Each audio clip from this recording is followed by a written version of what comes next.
So, obviously, this has been a week chock full of a lot of wrestling news and conversations and even controversy.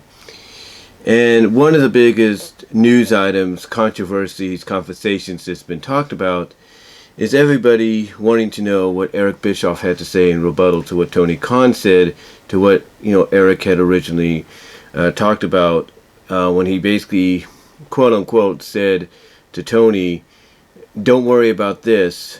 Don't worry about this or that with WWE and trying to top them or beat them or whatever. Just shut up and wrestle."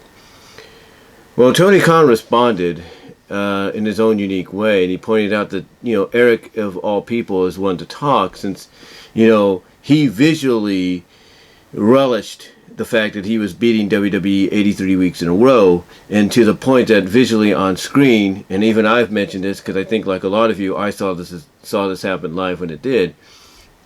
Eric came down on a motorcycle from a ceiling, on the beginning intro, basically the start of an edition of Monday Nitro.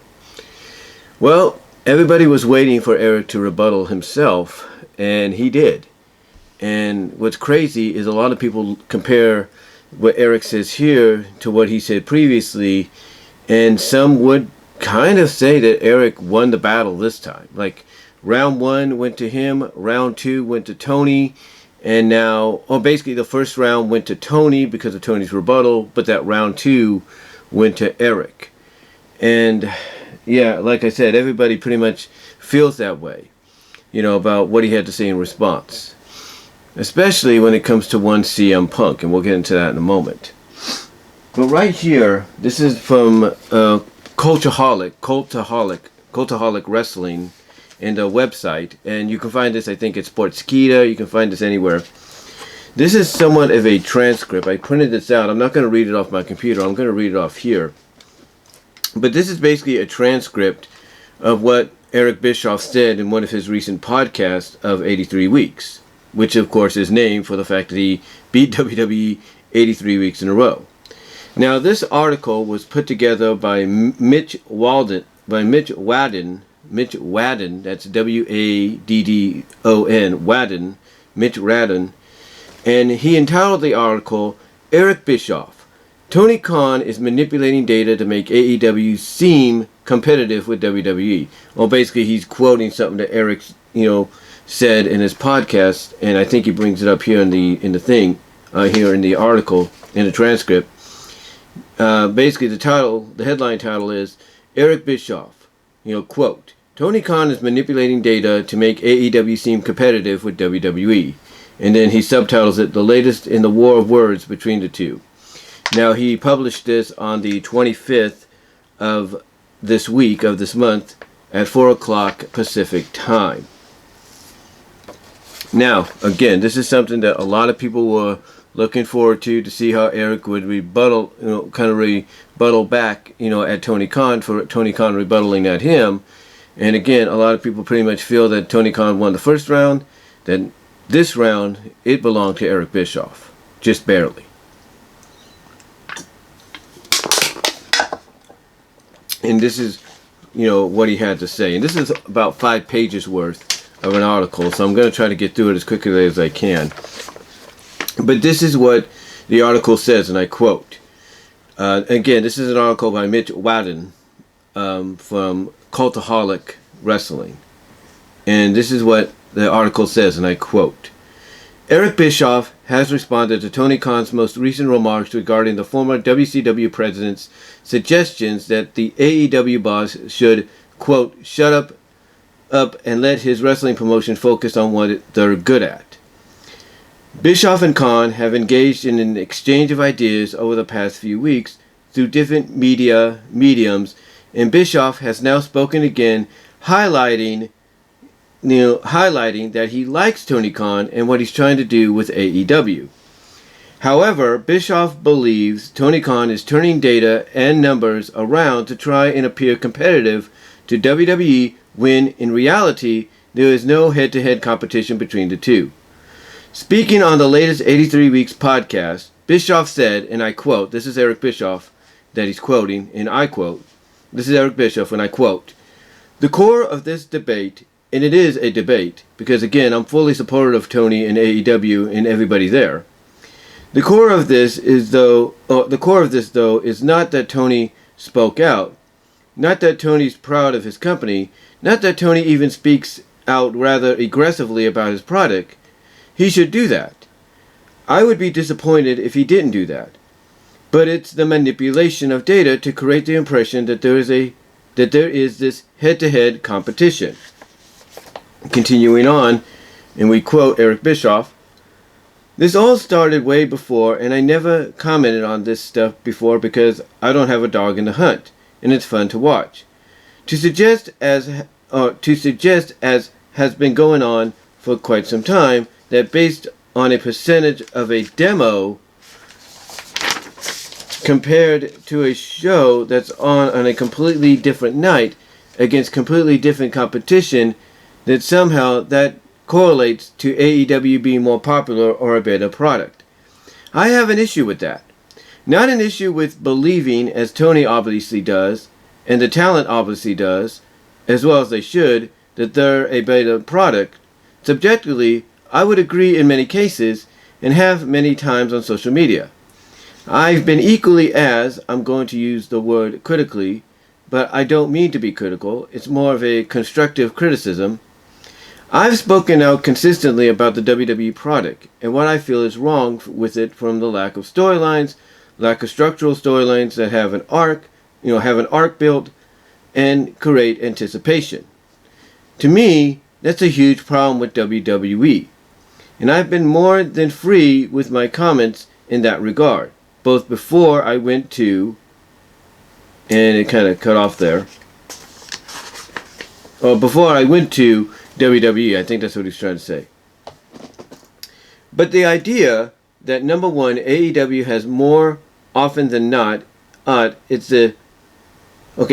the idea that number one, AEW, and more than often than not, it's the Dave Meltzers and the Brian Alvarez and those of that ilk that are trying to twist and turn data and interpret data in a way to try to create this impression that they're actually in a competition. That's where I throw a flag personally. But for the first time, I'm going to explain exactly why, unlike previous comments that were very similar that I've heard on social media and from Tony and from people in AEW on social media, that this is the first time that I reacted the way that I did. Now, continuing on what Eric Bischoff had to say, and we quote, "What pulled my trigger was Tony came out before the head-to-head. It's not even head-to-head competition before the Friday night in question. He reacted, and I don't blame him for reacting the way he did. But part of his reaction included a comment that really pissed me off.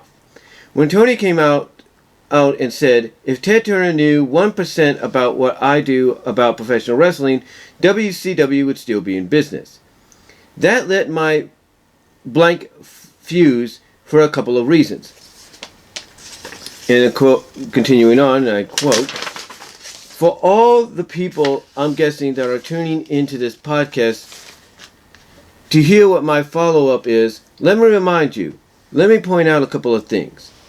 I'm 99.99999% Tony Khan doesn't have effing idea what he's talking about in terms of if Ted Turner was a wrestling fan. I know I don't. I can find out. I can call his son Teddy. And I probably will soon because I'm curious as to how far back Ted Turner's relationship with professional wrestling started. Was Ted a wrestling fan growing up? I don't know. And neither does Tony. So right off the bat, Tony made a statement that was misleading and arrogant. Arrogant in the literal sense of the word." Continuing on, I quote, "I'll say the same thing that Tony said about Ted. Tony said Ted Turner may be a lot smarter than I am, but if he knew 1% about wrestling, and I'm sure Tony is a much more intelligent person than I am. Tony's a really brilliant guy. I'm pretty smart. Tony's really, really smart. So when I use the term arrogant, I'm meaning lack of information and knowledge, which is why I think the definition of the word arrogant and its application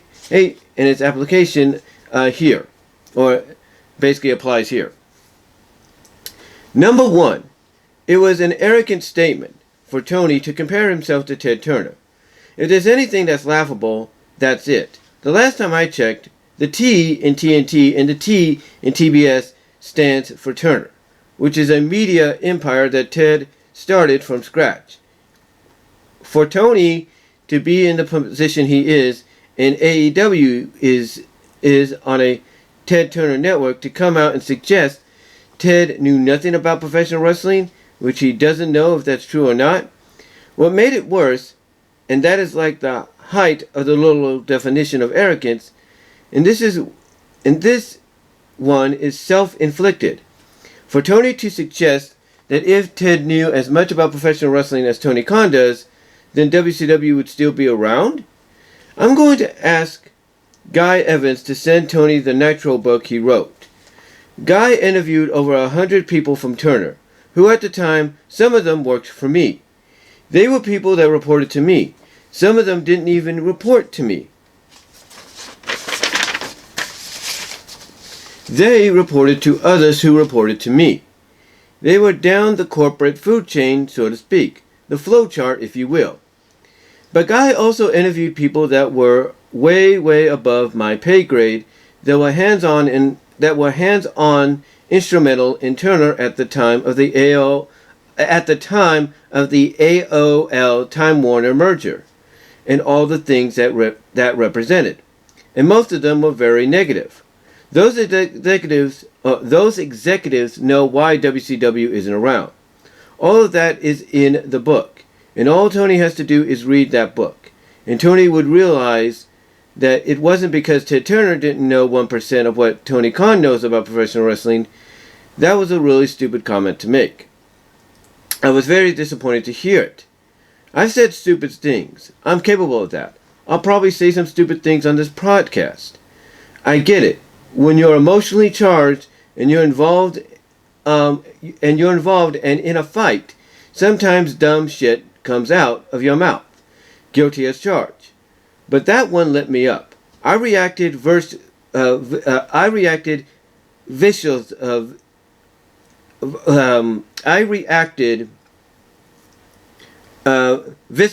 viscerally. It was an honest reaction on our podcast. I still feel as strongly about it today as I did last week. That was a really dumb comment. Tony Khan, I know Ted Turner, and you are no Ted Turner. That's what made me go, you know what? Whatever it is, just for my own entertainment, I'm going to put this shit in context. And continuing on, I quote, AEW is not in head-to-head competition. They are just not. They are in the same industry. Now you could say, well, they came at us. They extended that half hour into our time slot, and that was an aggressive move. And that would be a fact. But to somehow spin that and try to suggest that you are more popular product, or that you are a more popular product, you are a more successful product, you are winning some kind of ratings war that only exists in the minds of dirt sheet writers and people that want to try to spin reality. That's not right. Another disclaimer here. I'm not encouraging Tony to go head-to-head with WWE. I think that would be a bad move. It's just not time yet. They are only a 2-year-old company. They have a long, long runway ahead of them to grow their audience and grow their product. But right now, arguably, they haven't done such a great job of growing their audience. Let me clarify that. Clearly based on comments, I get people don't really listen or think too much about what I'm saying. They react emotionally. They have a long way to go before they are head-to-head competition. All I'm suggesting is, rather than claiming you're competing against and somehow you're competing favorably because you're comparing a percentage of your demos on Wednesday night to a percentage of the demos on Monday Night Raw, notice they don't talk about SmackDown too much. But on Monday Night Raw, when they go up against Monday Night Football, which probably has the highest concentration of male 18 to 49-year-old than just about anything else on TV in any given week, is a false equivalency. It just isn't real. It's data gymnastics. I hope Tony and I can maintain our friendship. If we do, I'm grateful for that. If we don't, that's life. I have no real skin in the game. I'm just trying to clarify my position. I do take personal umbrage to the fact that Tony would compare himself the way he did to Ted Turner. I just think it was a dumb move.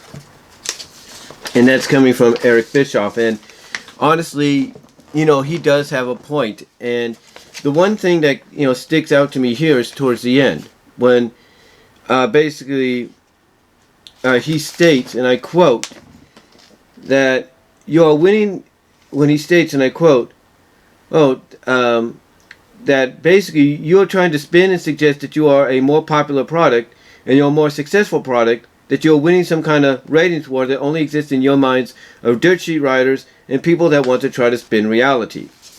And what he's talking about that is the fans, the AEW fans and the AEW supporters, the ones that basically, the ones that basically come out and basically defend AEW no matter what others may say, whether it's fact or it's just their opinion. If it's not someone coming out and saying, hey, you guys are right, AEW is the greatest of all time, they're going to beat WWE and own WWE. Unless you're saying something like that to them, they don't want to listen. But this is coming from somebody that went head-to-head with WWE, that through Ted Turner had the ability and the finances to do all that. And, his podcast is named 83 Weeks. The reason he named that is because he's proud of the fact that he, among all other wrestling promotions, past and present, came the closest to doing what nobody else thought was possible, and that's put WWE out of business. He was that close. He was that close. And what he's trying to say in his own opinion is that stop acting like this is a true head-to-head. Don't focus so much on the demos. Focus on the true facts of the viewership. And he wants, and here's the thing, he says here that basically he wants Tony Khan to succeed. He wants the company to get better. He wants the wrestlers to do what they do best and make, AEW the best product it can be. But right now is not the time to come out and claim victory over something that doesn't really exist, because it's not comparable. I mean, if you were going to head, and this is what I think, and this is basically what he's trying to say, that if you were going to head, and let's say you were getting those numbers that, people, are so precious about, some people are so admired about and everything, and are glad and proud of, that basically, if you were going head to head and you had those numbers on a consistent weekly basis, then yeah, it would be a different story. I mean, if you were going up against Monday Night Raw during football season or not during football season and you got those numbers, that would be a different story. The same with SmackDown. That would be a different story. But what he's trying to point out is you're on a different night and your other show comes on after the other show, then, you can't compare, because all you're focusing on is a demo rating for a certain segment or half hour and not the full picture. And the other thing that, did bug him, and I do agree that this is kind of arrogant of Tony Khan, but like he said, maybe it's just emotions that are getting the best of Tony. You can't compare yourself to someone like Ted Turner, because your show is on a Turner network, a network he founded. So you can't compare yourself to him when in fact he was in the wrestling business for much longer than you have. And he probably knows more than just 1%. And, obviously with that knowledge, is the reason he gave Eric Bischoff, the 2-hour time slot he did. Did Eric, actually want this? Let's make this clarifyingly clear. Did Eric really want it? No. All Ted Turner did one day at a meeting, if you believe this, is he asked Eric what can they do to compete against WWE, which Eric wasn't prepared to be asked or even answer. And what did Eric do just to on the fly, give me prime time? But did he say Monday nights? Did he say that? No, he just said give me prime time. What did Ted Turner do? Ted Turner, according to Eric Bischoff, said give him 2 hours every Monday night on TNT. Again, Bischoff wasn't prepared for that moment. Now, did he take advantage of it and run with it and make it the successful conglomerate he did for the time being? Absolutely. Did he revel in his victories over Monday Night Raw? Absolutely. There's no denying that. There's no denying that. But the thing is, when he said prime time, he probably wasn't expecting, Ted Turner to say Monday nights. He was probably expecting him to say Tuesday nights, or Wednesday nights, or Thursday nights, or even Fridays. He wasn't expecting, give him 2 hours on Monday night. He wasn't expecting that. And that was a surprise. But again, he took it, he ran with it, and for the time being, made it the successful conglomerate it was. And came this close to doing what no one else has done, and that's put WWE out of business. And what he's trying to tell Tony Khan is, don't be so hasty or quick to, basically act the way you are. Focus on trying to make your product the way it is. And he's not just telling him that, he's telling anybody else that defends AEW to a degree, the same thing. He's trying to tell them, look, focus on making the product the best it could be. Stop manipulating the numbers to, basically, cover up the fact or the reality of the true numbers that come in. Don't try to manipulate the data saying, oh, see, the competition. No, he's saying be honest with yourself. Be honest with how you want to represent AEW. I mean, he's telling Meltzer and Alvarez. It's like, I watch Alvarez. I like his opinions. I do. And he's trying to tell Alvarez, hey, stop manipulating the data to kiss up to AEW or make yourself look good in front of them. Be truthful. Be honest with it. And that's all he's asking. That's all he's asking. But again, it's that kind of mentality, that kind of suggesting that fans don't like hearing because, especially the AEW fans and supporters, because of the fact that deep down, and this is just an opinion, no offense, all due respect when I say this, but this is what AEW defenders don't want to hear, because deep down, they don't like somebody that, again, has had the experience being through this personally, one-on-one, and doing actual head-to-head competition, and coming closer than anyone, past and present, in beating WWE, putting them out of business. They don't want to hear it from someone like that, because deep down, they don't want to accept the reality that he's bringing upon them, the truth from his point of view, that in his experience, that is bringing upon them. Because what it is, by hearing that truth, by getting that dose of reality, basically thrown in their face, basically what's being woken up is the fear. And that fear is, if they hear this, they hear this from someone that's been there, done that, that to them, that fear starts to crawl all into their minds, and it starts integrating a mindset in their minds of, oh, what if history does repeat itself and AEW does end up being purchased by WWE? They don't want to hear that. They don't want to think that. They don't want to be fearful of that. What they want to do, as I said before, is enjoy the moment. They want to enjoy being in the moment as we speak. And that's why I said in one video, basically, and I stick by this, the reason they celebrate, the victories, in the key demographics, whether or not you need to, not really look at that as the true numbers or anything, is because the smallest victories to them means the most. Because the smaller the victory, the greater the goal, or the greater and the closer the true goal will be. I mean, this is why you have people like Alex Hicks, just Alex, formerly Deluxe Man, coming out and saying that he believes that within a year's time, AEW is going to cut into the viewership of WWE. Whether it's SmackDown or Raw, both combined, he believes they're going to cut into the viewership. It's just a matter of time.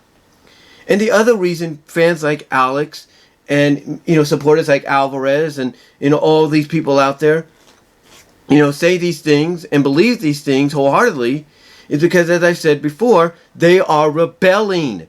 Right now they are rebelling against WWE by defending AEW, by avoiding any truth or reality that may get thrown their way. I mean, they might accept some truth and reality, but most of the time they will not want to listen to it because they don't want the rebellious fun to be spoiled. To them, the more they're rebellious against WWE by supporting AEW and making it seem like AEW is competition and stuff, the more in their minds, and I say this again with all due respect, no offense, the more in their minds, that with that rebellious nature, WWE will finally wake up one day and be like, "Oh my gosh, we got to do something to save ourselves. I know, let's be just about pro wrestling. Let's do the AEW thing, and let's just be about pro wrestling."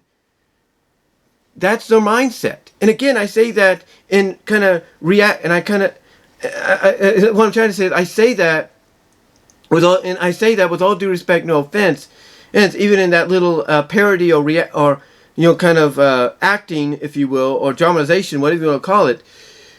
That's basically the mindset, and they don't want someone like Eric Bischoff to come in and spoil it. But it's not just the ratings either that Bischoff got on with AEW. It was also CM Punk. And again, fans don't like hearing this because they are happy to see CM Punk back. Fans have listened to what he said about CM Punk, have defended it and said, look, fans are just glad he's back. That's why they are supportive. That's why they're defensive of him. In fact, it says it right here, and I don't know if you could read that, but it says it right there, exactly what Eric Bischoff pointed out. And this is what he says, and I quote. This is from the same podcast, and I quote. "For the ratings to take the dive the way they did after his debut suggests to me that he ain't as hot as he's trying to make people think he is. If he was, the numbers would be much bigger." And here's the thing, though. It's not Punk that's trying to make himself seem like a big deal. It's the fans. And when the fans hear something like that, of course they're going to be offended. Because they haven't seen Punk in years, and they never thought he'd come back. And yet here he is. He's back in a company that values what he has to say, lets him be himself, and goes out there and have the matches he wants to have. And fans don't want to hear someone like Eric Bischoff say that, because to them, from his point of view and their point of view, it's almost like reality is trying to be thrown in their face, and they don't want that reality to be thrown in their face. I mean, yeah, I'll admit, do the numbers, since CM Punk came back, have they been going down, or have they been stagnant, if you will? Kind of like balanced out in between? Yeah, no doubt they have. But the thing is, fans don't want to focus on that. What they focus on is CM Punk is back. We're happy. End of story. That's it. And again, it's basically the fact that, like I said before, when it comes to AEW, and this is the fact with any company like AEW, is whether or not they're here tomorrow or they're gone tomorrow, and that's just a figure of speech, just a figure of speech, whether they're here today, gone tomorrow, whatever the case is, again, figure of speech, people just want to live in the moment. They want to live in the moment because they feel and believe that even if AEW doesn't last till the end of the decade, that if AEW is only around for the next couple of years, the duration of the contract with Turner Networks, Warner Media, if you will, and then that's it, and then they go away, and maybe they allow themselves to be bought up by WWE, their mindset is that for the time they're here, that AEW will leave an everlasting impact, that WWE will have no choice but to basically continue. They will have to continue that and be what they want. Be what AEW was, especially if that day comes, which probably won't be for a long time, and that's a fact. But what it is right now is they just want to live in the moment, which is why they don't like hearing what Eric Bischoff has to say, which is why they don't like hearing or having reality thrown in their face in some kind of shape or form from somebody that's been there, done that, especially when it came to true head-to-head competition. They just want to live in the moment, and that's it. That is it. But does he have a point in what he says about Tony Khan? Absolutely. Absolutely. Does he have a point in fans not, accepting the truth and trying to, twist, reality to be the way they want? Absolutely. But again, the reason they're doing that, the supporters, the fans, and even those that probably work for the company, is they're trying to live in the moment because they know this ain't going to be forever. They know that. They just feel that this is a moment in time that they want to sit back and enjoy. And that's it. And they don't want anybody to spoil that.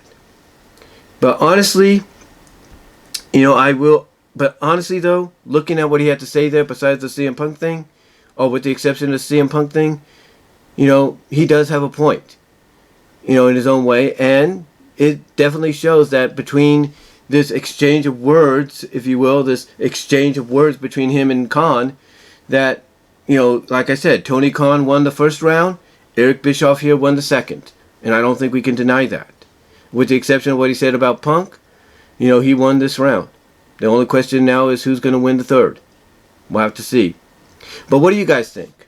Let me know what your thoughts are down below. Comment if you like in the live chat during the premiere, as well as below, like I said. Also, check out the Teespring store. Check me out at patreon.com/bwroses to support me there at the $1 or $3 tiers. Also, check me out at BW Roses on Vimeo. Check me out at BW Roses discussions on all your favorite podcast locations except for Pandora. Also, check me out on Venmo if you want to donate there as well. But what do you guys think of what Eric had to say? Do you think he won this round? I think he did. I think unanimously he did win this second round. But, what are your thoughts overall? And, who do you think is going to win the third round? Who do you think is going to deliver the knockout blow? Let me know, and I will talk to y'all later.